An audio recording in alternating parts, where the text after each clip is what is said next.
Qui sera peut-être plus inclusif, témoin de la Belgique formulé par son ministre des Affaires étrangères. Au Maroc, des manifestations continuent après la mort d'un vendeur ambulant. Le gouvernement royal appelle à l'apaisement de la population.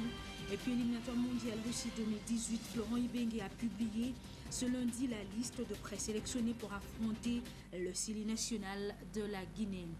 Voilà, merci de nous suivre en politique.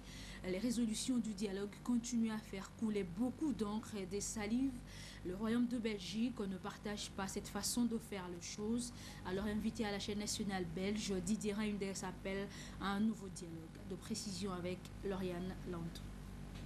Après les dialogues politiques nationaux tenus en septembre dernier en RDC, les réactions ne cessent de se faire entendre, sur le plan national qu'international. La dernière en date figure celle du vice-premier ministre et ministre belge des Affaires étrangères. Invité ce dimanche à la télé belge RTL, Didier Reynders a insisté sur l'organisation d'un prochain dialogue en RDC qui, selon la Belgique, répondra aux critères d'inclusivité de toutes les couches sociopolitiques du pays.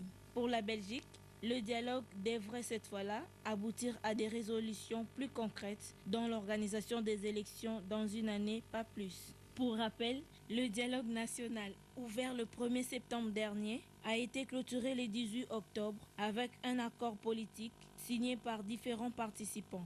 Parmi les résolutions, on peut retenir l'organisation des élections en avril 2018, chose que la communauté internationale a fustigée.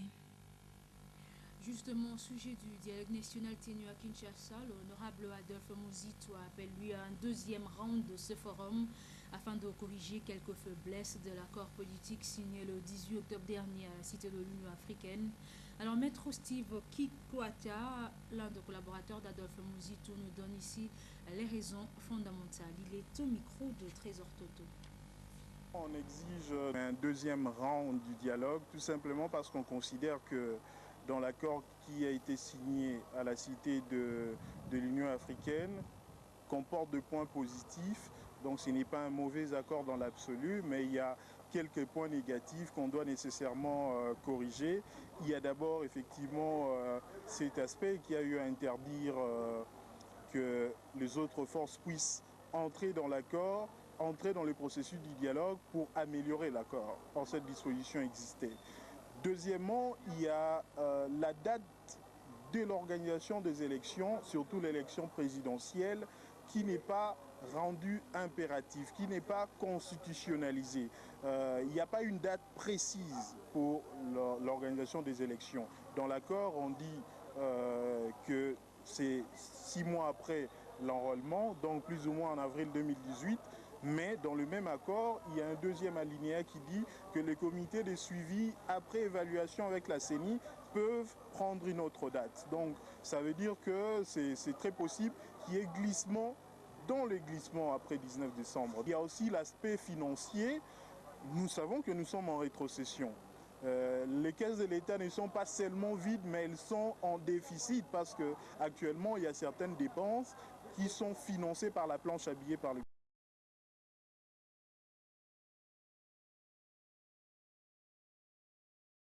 gouvernement.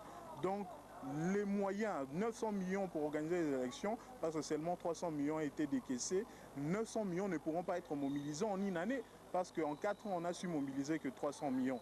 Donc pendant qu'on n'a pas pris de mesures pour des réformes afin de mobiliser les finances, nous estimons qu'il y a de risques effectivement que financièrement, l'on ne soit pas en mesure d'organiser les élections, que ce soit en avril 2018, que ce soit même fin 2018. Les accords politiques ressortis du dialogue préconisent que le Premier ministre qui dirigera le gouvernement de transition sera issu de l'opposition, mais qui alors pour devenir le prochain locataire de la primature? Tentative de réponse avec Chuel Diawa.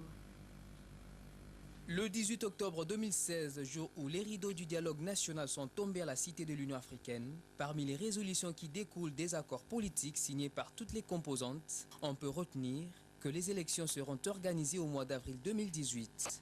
Et pendant cette période, le pays sera dirigé par un gouvernement de transition composé des membres de la majorité, de l'opposition et ceux de la société civile.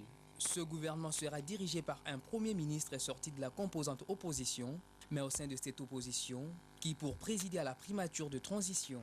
Vital Kamerhe, le président de l'UNC et co-modérateur de l'opposition au dialogue, est pressenti par bon nombre des Congolais comme le prétendant successeur d'Augustin Matata Ponyo.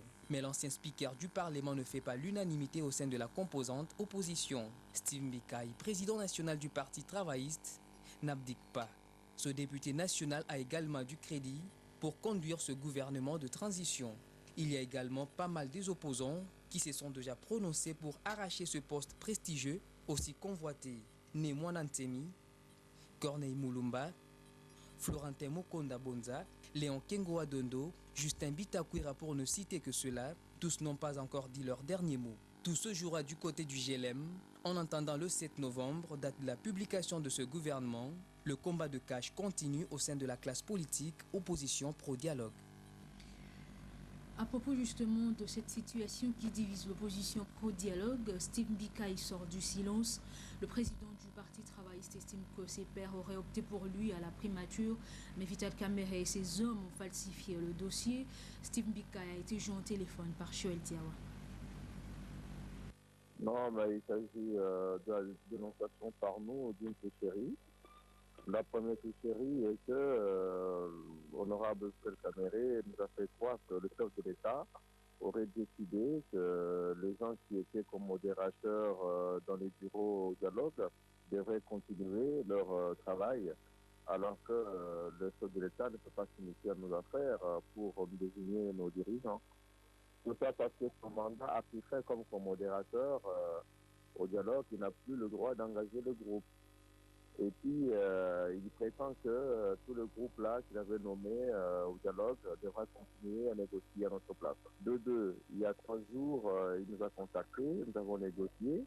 Notre courant nationaliste et puis notre proposante et puis son courant, on s'est mis d'accord sous la liste de délégués au comité de suivi. Mon groupe avait opté pour moi, alors il avait retenu ça. Mais un jour après, il est resté falsifier les documents avec les hommes de son obédience, de son parti politique. C'est comme ça que nous avons dit que pour nous, de l'opposition nationaliste, c'est la rupture totale avec son groupe. Donc nous allons négocier seuls avec le pouvoir et vous négociez pour leur compte. Et nous revendiquons 20% des quotas dans le comité suivi, tout comme au gouvernement. Le dialogue est venu pour rassembler des Congolaises et des Congolais, mais dans le cas de M. Kamerhe, c'est parce que lui et son groupe, ils disent que Steve Mbikai est ingérable. Évidemment, je ne veux pas être ingérable par un parti politique comme moi. Il est président de l'UNC, moi président du PT, personne ne peut gérer l'autre.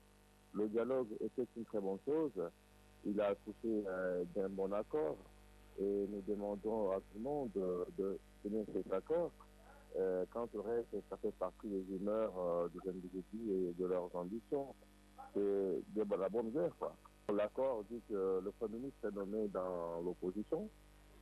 C'est quoi que le choix ou alors la position de l'État sera déterminante dans la mesure où celui qui a la majorité à l'Assemblée nationale, qui pourrait bien travailler.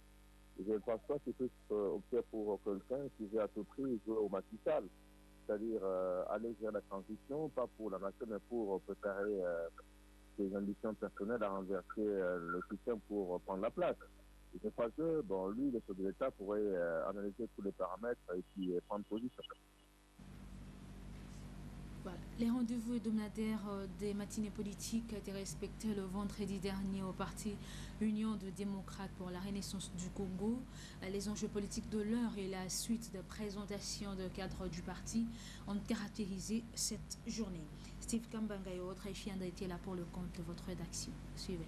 La 7e session de la matinée politique de l'Union des démocrates pour la renaissance du Congo a eu lieu le 28 octobre 2016 dernier. Bruno Mavungu, président du parti, a fait un état sur les enjeux politiques de l'heure, plus particulièrement les résolutions issues du dialogue national tenu à Kinshasa. C'est une matinée politique qui s'est tenue après le dialogue. Donc il est de notre devoir aujourd'hui, comme demain,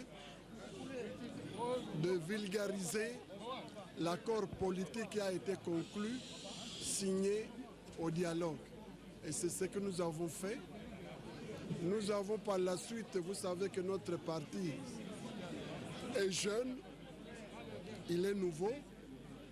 Nous sommes en train de structurer le parti. Aujourd'hui, c'était le tour de la présidence du parti à être structuré. Nous avons donné les noms de ceux qui vont gérer le parti au quotidien.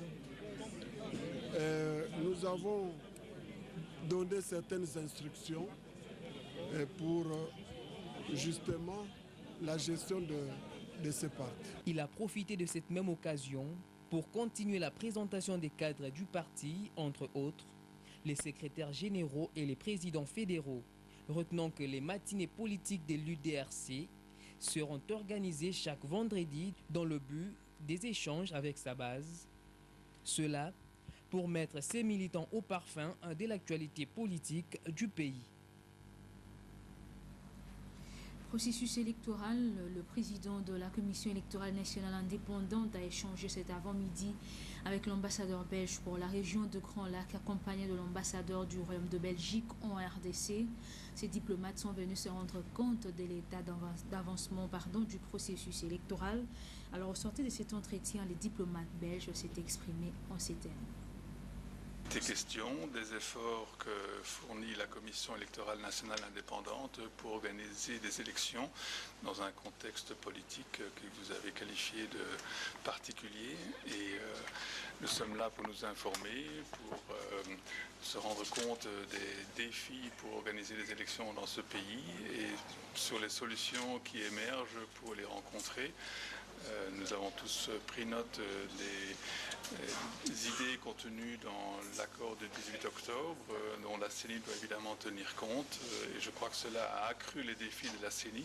Et nous sommes là pour nous informer et pour fournir une assistance, pour échanger d'idées et voir ce que nous pouvons potentiellement contribuer, nous rendre compte de l'avancement des travaux et voir comment nous pouvons éventuellement contribuer au processus électoral dans cette très jeune démocratie.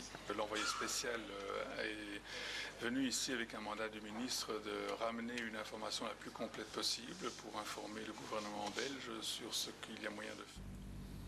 On va parler d'éducation à présent. L'année académique 2016-2017 a été lancée depuis le 15 octobre dernier à travers toute l'étendue du pays. L'Institut supérieur de gestion n'a pas dérogé à la règle. Cet établissement privé catholique appelle les diplômés d'État à venir s'inscrire malgré que le cours ait déjà commencé. Regardez. Situé au quartier Jamaïque, dans la commune de Kintambo, l'Institut supérieur de gestion dispose de plusieurs facultés. Ici chez nous, nous respectons le calendrier tel que fixé par le ministère de l'enseignement supérieur universitaire. Nos spécialités, nous avons 6 sections.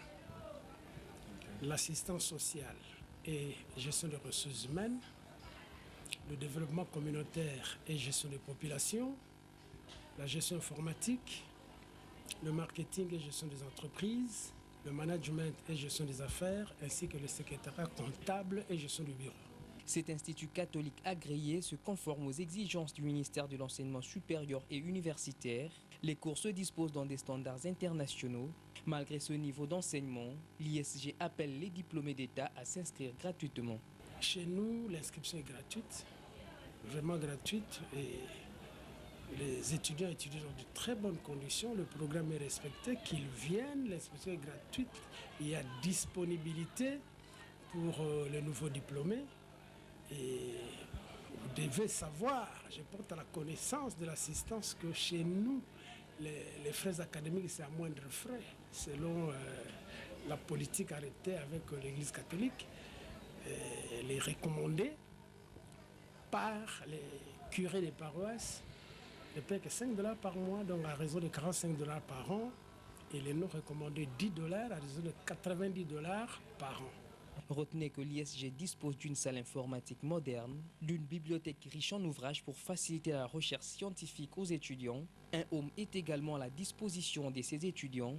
À cela, il faudra ajouter un personnel hautement qualifié pour former les cadres du pays, car la relève est inévitablement dans le monde scientifique. L'invitation est donc lancée à tous ceux qui veulent s'inscrire à l'Institut supérieur de gestion. En religion, sachez que le prophète Jean-Pierre Mazolo a organisé le week-end dernier une conférence débat au cours de laquelle cet homme spirituel a répondu aux différentes questions ayant trait au spiritualisme. Nous y reviendrons avec force détail dans nos prochaines éditions. On va prendre l'actualité en dehors de nos frontières. Après 3 ans de service, l'opération Sangaris finit sa mission en République centrafricaine. Cette mission de l'armée française se termine avec succès, alors selon Paris. Mais Bangui redoute des violences entre milices. Reportage TV5 Monde. Une mission qui s'achève pour les 900 soldats français. Après 3 ans en Centrafrique, les militaires vont quitter le pays. 350 devraient rester prêtés main forte au casque bleu de l'ONU. Pour le ministre de la Défense, Jean-Yves Le Drian, la mission a été remplie. De faire une opération parce que cette opération était un succès. Lancée dans l'urgence en 2013, Sangaris devait mettre un terme à la guerre civile. Mais les combats entre les miliciens anti-Balaka et ceux de l'ex-Seleka sont loin d'être terminés. Des affrontements ont encore fait plus de 40 morts cette semaine et des milliers de Centrafricains vivent toujours réfugiés dans des camps. Actuellement, le président centrafricain Taoudera ne contrôle que Bangui, la capitale de ce pays, mais contrôle absolument pas tout l'est du pays qui est aux mains de la Seleka et l'ouest est aux mains des anti-Balaka. Donc le départ de l'opération Sangaris est vécu de façon très durement pour les Centrafricains, qui ont l'impression que c'est un abandon. Les soldats français étaient très attendus par la population pour faire cesser les massacres.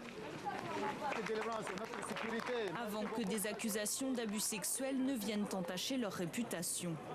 L'abus sexuel a démarré sur le site Mpoko par les éléments des Sangaris. Ils venaient, peut-être qu'ils avaient un objectif, c'était pour pouvoir défendre, sécuriser les Centrafricains, mais qui malheureusement ils n'ont pas fait. Au final, l'opération aura coûté 500 millions d'euros. Elle se termine sur un bilan mitigé. Les troupes françaises laissent derrière elles une population vulnérable face aux milices toujours armées. C'est une immense... En Côte d'Ivoire, on attend encore les résultats après le référendum. Les dépouillements continuent, mais je vous propose là de suivre les enjeux de ce scrutin avec nos confrères de TV5 Monde. Succès ou échec de ce référendum, impossible pour le moment de le dire, car la grande inconnue reste le taux de participation. Les Ivoiriens se sont-ils déplacés en masse? La commission électorale reste muette. Les résultats devraient être dévoilés ce soir ou demain. Devant ce silence, l'opposition qui avait appelé au boycott du scrutin en profite et avance des pourcentages totalement invérifiables. Les chiffres en notre possession indiquent que le taux global de participation à cette élection se situe entre 6 et 7% sur l'ensemble du territoire national. Pour nous, c'est un désaveu cinglant que les Ivoiriens viennent d'infliger à M. Alassane Ouattara. Au regard des images et des Dimanche n'était certes pas un grand jour d'affluence dans les bureaux de vote. Le pouvoir espère quand même au moins 40% de participation pour consolider le oui et modifier la Constitution. Mais quel que soit le résultat, ce référendum a de nouveau montré les dissensions au sein de la population. Des incidents ont éclaté dans plusieurs bureaux de vote de la capitale et d'autres villes ivoiriennes. Et c'est trouvé qu'il y avait un groupe de jeunes qui s'étaient regroupés sur la route, là. Ils ont barré la voie. Ils sont en train de commencer à tout taper, ils ont commencé à lancer des pierres. Et ils nous ont dit d'arrêter de travailler. Ils sont venus dans le bureau, ils ont tout cassé. Si le oui l'emporte suffisamment, la Côte d'Ivoire pourrait entrer dans une troisième république avec une nouvelle constitution qui prévoit un vice-président, la création d'un Sénat et surtout la fin du concept d'ivoirité comme critère d'éligibilité du président. Le printemps arabe est déjà révolu, je l'ai annoncé en titre. Le Maroc, l'un des pays du Maghreb non touchés par ce mouvement de manifestation, est cette fois-ci touché par une scène sans